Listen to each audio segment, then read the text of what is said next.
Hey Remax, I hope you're all well, and for those that were at the convention, we hope you had a great time and made it home safely.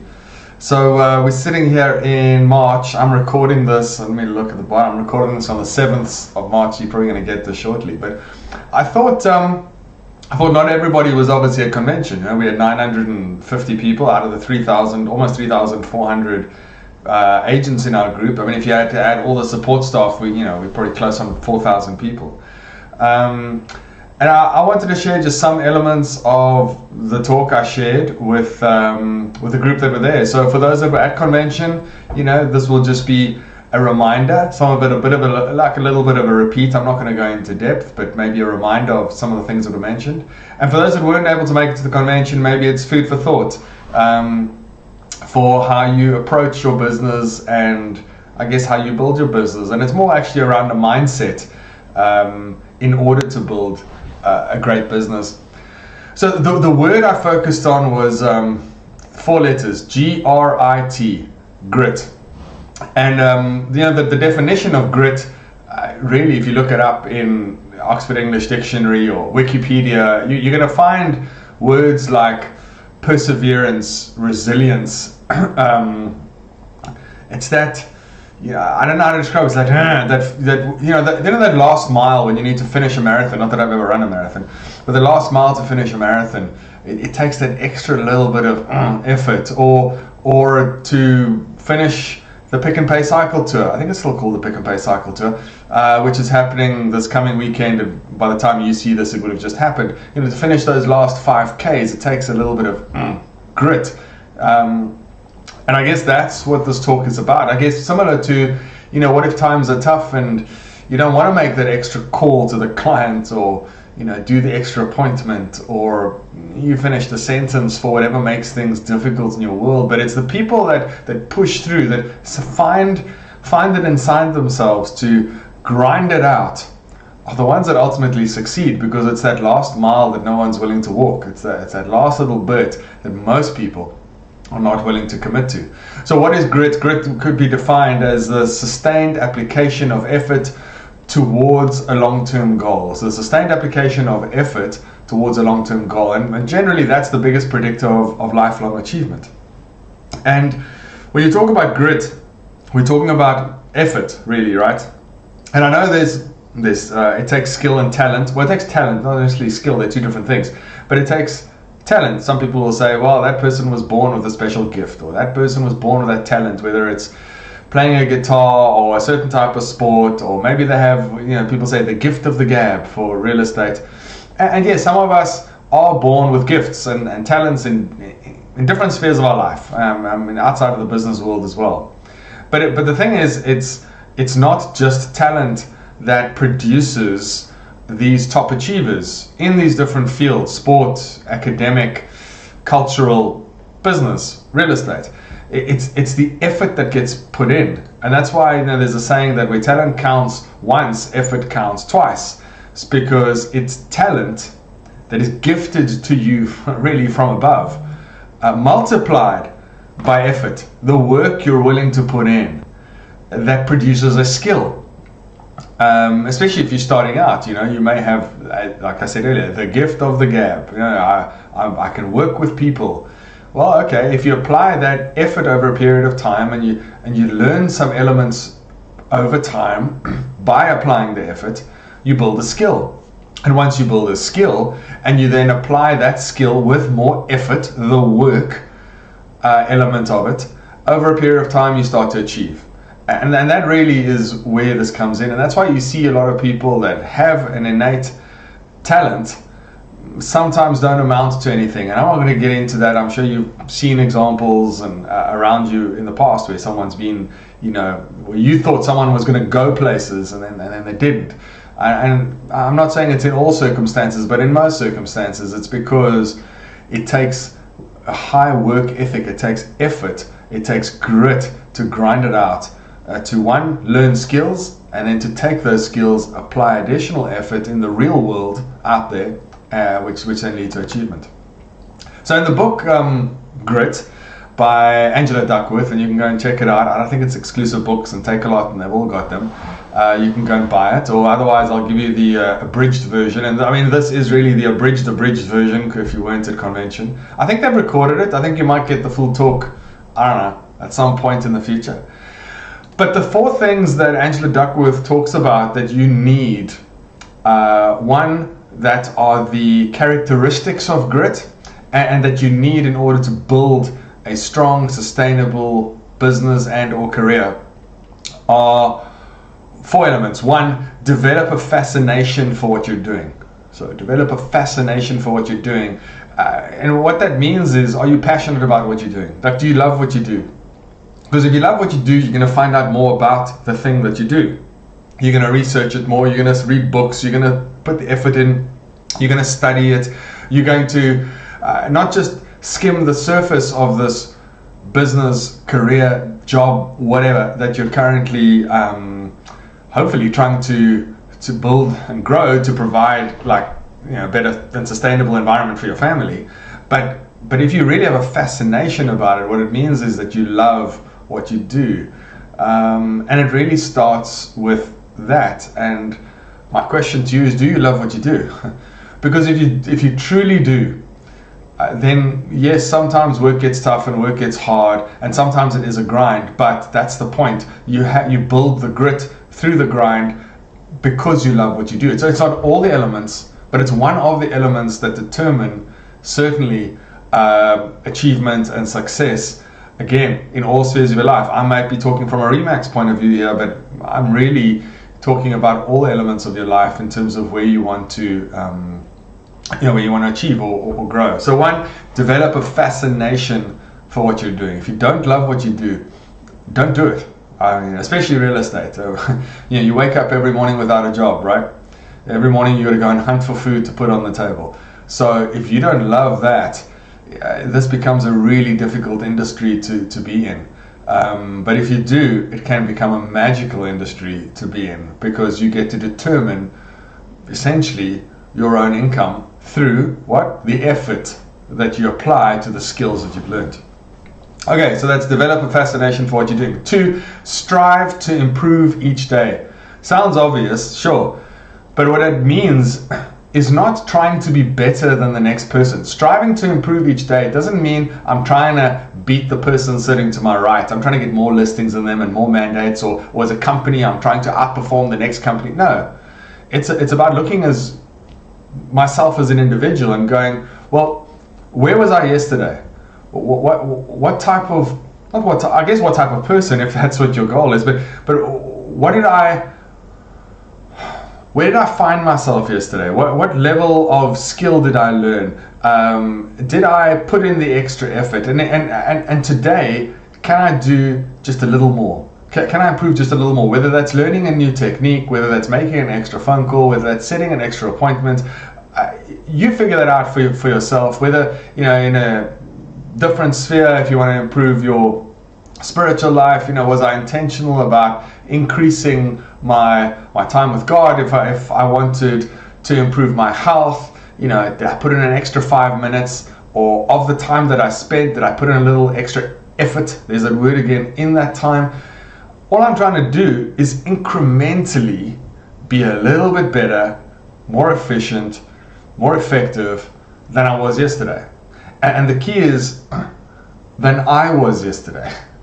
And because if you continue to compare yourself to those around you, well, I hate to say it, but you're going to be disappointed, because there's always someone, generally, and not that we want to accept it, but there's always someone that is doing more, seems to be achieving more, seems to be, raking in the bucks or the listings or the mandates, or I don't know, whatever it is. Never compare yourself to those around you. Only compare yourself to the person you were yesterday in those areas of your life. And I mentioned it so many times already, but family, business, personal, spiritual, and I've lost the other one now. I'll get to it just now. So let me think. Business, personal, spiritual, family. Financial. That's the other one, the 5. Right, so in those areas of your life, try to improve a little bit each day. Not these giant leaps. If you get a giant leap, great. If you get a leg up and someone helps you, great. but it's the little incremental improvements on yesterday. And that's why it's important to look back, but not to stay there. It's important to look back to go, well, what could I have learned from what I did yesterday?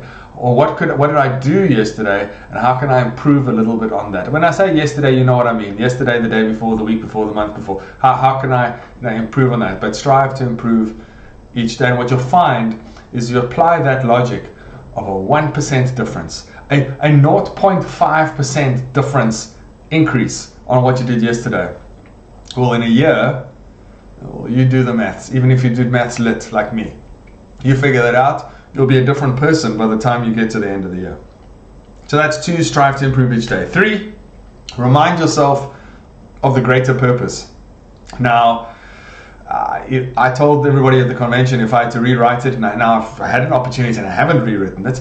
But number 3 is remind yourself of the greater purpose. What I told them is I should actually put this at number 1. Because hopefully you're not just doing this for the cash. I mean, the cash helps, certainly. It pays the bills, and electricity, and the lights, and the house, and the car, and the kids, and money is useful and necessary.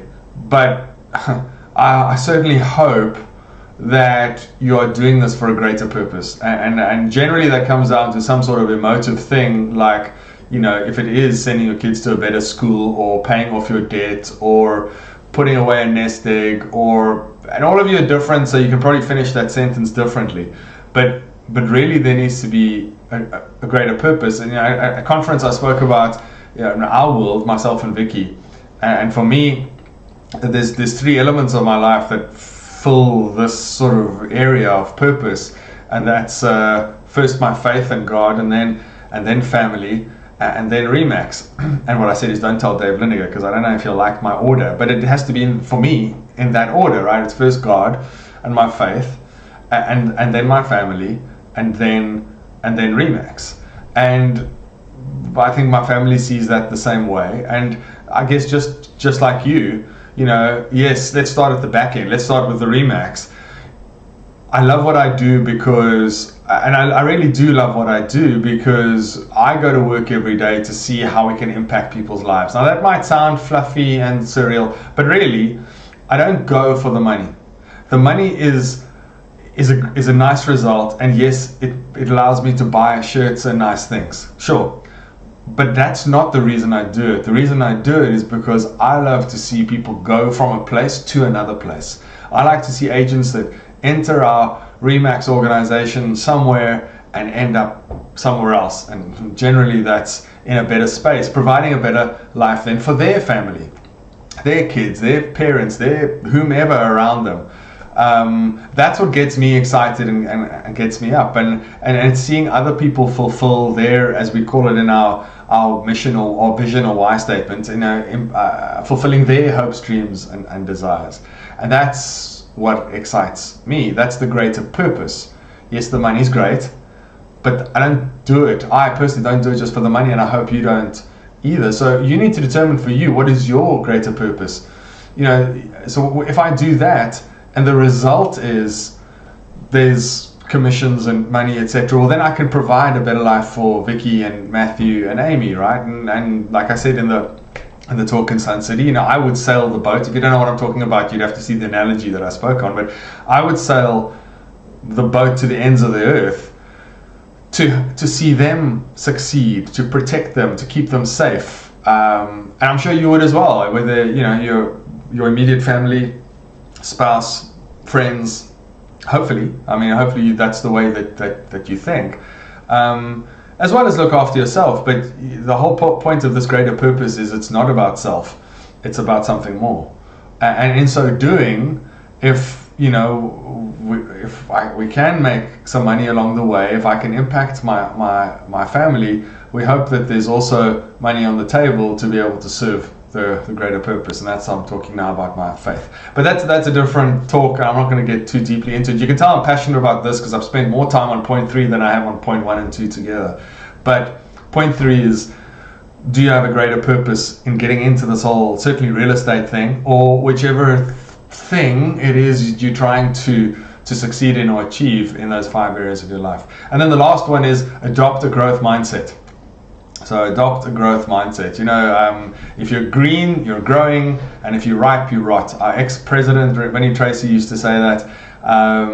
It doesn't matter whether it's real estate or any industry, but I guess I'm talking to Remax people here.